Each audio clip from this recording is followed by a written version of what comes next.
Pemirsa, kawanan tersangka kasus pencurian hewan ternak disertai dengan penjarahan yang meresahkan masyarakat khususnya pemilik hewan ternak ditangkap polisi.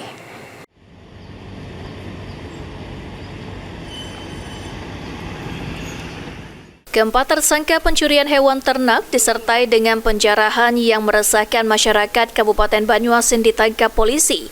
Para tersangka dalam melakukan aksinya memiliki tugas dan peran masing-masing, di mana mereka beraksi pada malam hari dengan membawa sapi curiannya ke lahan yang kosong untuk disembeli, lalu meninggalkan isi perut di lokasi kejadian dan daging dijual ke seseorang yang saat ini masih didalami pihak kepolisian. AKBP Ruri Prastowo Kapolres Banyuasin mengatakan keempat tersangka telah beraksi di 3 lokasi yang berbeda dan dari hasil penangkapan polisi berhasil mengamankan barang bukti 1 mobil Sigra, 1 senjata api, pisau, senter, dan tali.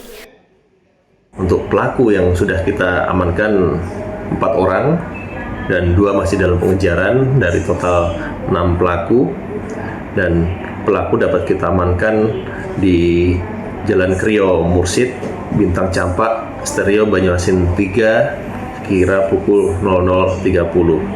Dari pelaku dapat kita amankan 1 unit mobil Sigra, kemudian 1 pucuk senpi rakitan dengan 5 amunisi butir, kemudian ada pisau, senter, handphone, tali, dan lain sebagainya. Untuk pelaku 2 orang yang lain masih dalam pengejaran atas nama Bokir dan Heri, dan pasal yang kita terapkan yaitu pasal 363 ayat ke-1 KUHP, ancaman hukuman 7 tahun penjara. Saat ini polisi masih mengejar 2 tersangka lainnya atas nama Bokir dan Heri. Untuk 4 tersangka yang telah ditangkap dikenakan pasal 363 ayat 1 KUHP, pidana dengan ancaman 7 tahun penjara. Ridho Ilahi, PAL TV.